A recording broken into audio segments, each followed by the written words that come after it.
สวัสดีเนาะผมบ่าวไม้ไซดวนเนาะฝากกดไลค์กดแชร์กดติดตามช่องบ่าวไม้ไซดวนมื้อนี้เดินทางจาก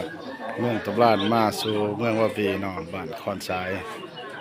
มาสู่ขอน้องไผ่เนาะคอนสาย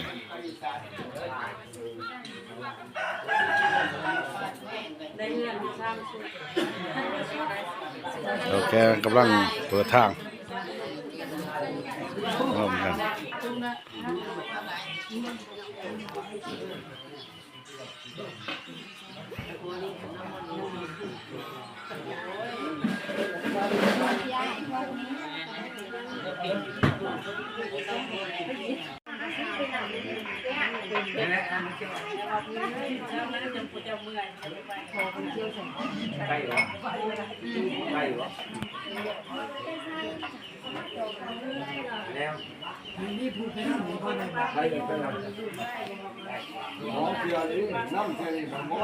เรื่องนี้มันจะพาไฟฉายเนาะ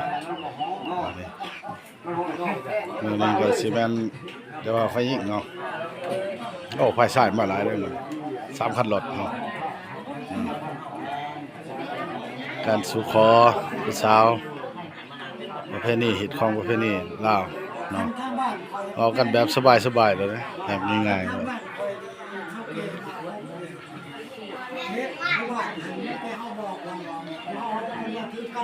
กองจอกอันนี้ก็จะพาไฟใช้แน่ไฟยิงแน่เนาะนั่งซุ่มแซ่แม่พ่งกันอยู่นี่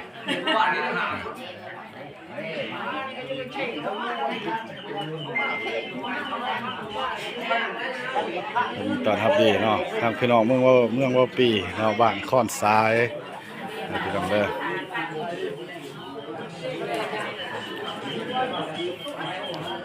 นี่น้องไผ่นี่เสือขาวนี่มาขอคนนี้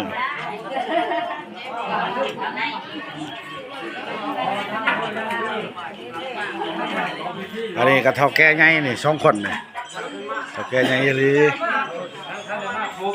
เขาแก่ที่มานำท่านคือกันเขามาเพื่อว่าจะ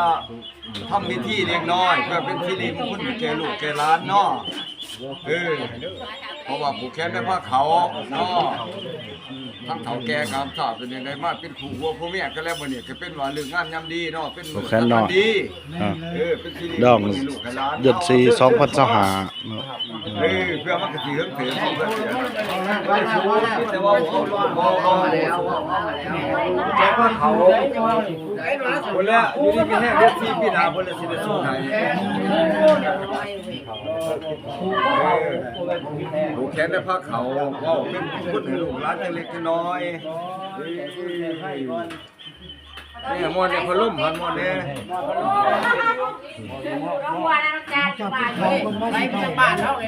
ใช่หรอเขามาเจ้ามอน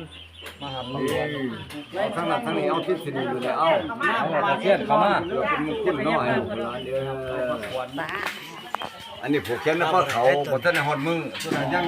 คือมึงตีล่างเนาะมันต้องหาปากันมาลูกมาถึงบริษัทที่ต้องให้หน่อยเขามาท่านแกลองสองสันมาเป็นไปที่จังน้อยก็ได้หนีแล้วท่านเฒ่าท่านแกที่ลงได้หนีเนาะจับนะจับเลยจับเป็นตัวเอากระสันเนาะมือนี่ก็เป็นมือสั้นวันสอบมือประกอบย่ำดีเป็นวันดีทีอมุตโสตามตะลโยเพิ่นตัวมือนี่เป็นวันดีเนาะทั้งลูกทั้งหลานมีควบมักหักกันเนาะเดี๋ยวมาสู่ขอกระแมนมือนี่ทั้งเฒ่าทั้งแก่ทั้งซองกำซองพายเนาะก็บ่มีหยังนี่เพิ่นว่ามีบ่แม่นเป็นพระขวนเนาะนี่ผูกแขนด้วยผ้าเขาเนาะเพื่อว่าสำราบาสีให้ลูกหลานพ่อเป็นมงคลเนาะเอาขัดสั่นมื้อนี้กับเพิ่นปูไม้เป็นดงกะว่าดีมื้อนี้วันนี้เนาะเพิ่นวงทรงให้เป็นเรากะว่าดีมื้อนี้วันนี้เพิ่นปลูกวงเครือเจ้าให้เป็นครูผู้เมียกันกะว่าดีมื้อนี้วันนี้ได้ตั้งแรกเมื่อหน้าให้เครือเจ้าเป็นครูเพิ่นขึ้นผัวเด้อล่ะเด้อให้เจ้าเป็นผัวเป็นเมียกันขึ้นลูกเอียงเด้อให้เจ้าเที่ยงมันคือดังเซาซุมินให้เป็นผัวแก่เมียทิพย์อย่าได้เป็นผัวเพศเมียม่านให้มาผ่อนกันเหมือนดังเสือเพื่อให้เจ้ามาเพื่อกันเหมือนดังเสือสร้างอย่าได้มากจังย่ำ ให้เจ้าเป็นสิทธิมีมั่งได้ลูกหลานเด้อให้ได้ดังกินดังท่านเขาเลี้ยงลูกยิ่งให้เจ้าได้เลี้ยงร้ายเขาเลี้ยงลูกชายให้เจ้าเลี้ยงง่าย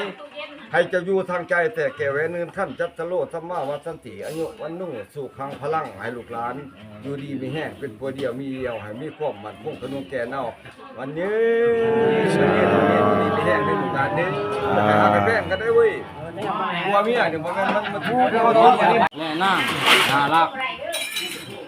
วงเล็บหมูเนาะอายุ21ปีอาชีพเฮ็ดหน้าเป็นลูกของข่าววิเชียนและนางมอนเนาะบ้านค้อนซ้ายเมืองวาปีแข้งสารวัตรซึ่งมีผู้เขาร่วมในพิธีสู่ขอมีดังนี้ โอ้นุ่งสงขลามา ฝ่ายซ้ายนี่ประกอบมี1ทานวงพระจันทร์ อร่อยพร้อม สายญาติก็เป็นพอ2นี่ทานย่านคูนสายญาติเป็นลาว3นี่ทานดวงปีสายญาติอ้ายเคยบ้านนี้ภายยิ่งประกอบมี1ทานพม่าสายญาติเป็นลูก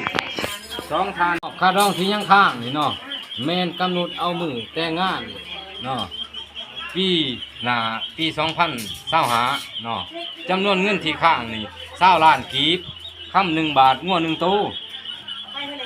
ทรัพย์เดิมเจ้าบ่าวบ่มีทรัพย์เดิมเจ้าสาวบ่มีนั่นหมายวันเวลาแต่งดองก็แม่นเดือน4ลาวเนาะบทบันทึกฉบับนี้ ผูกยวงซะจะทำไมผูก ทางไหนผูกแขนไผ่ทางไหนก็ผูกแขนเคยเด้อมีแห้งเด้อ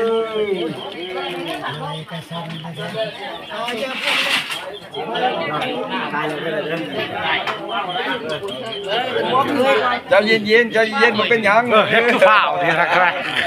ก็ครอบครัวเลย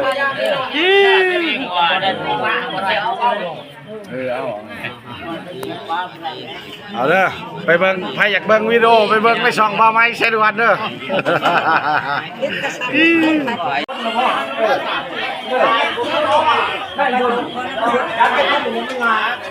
เ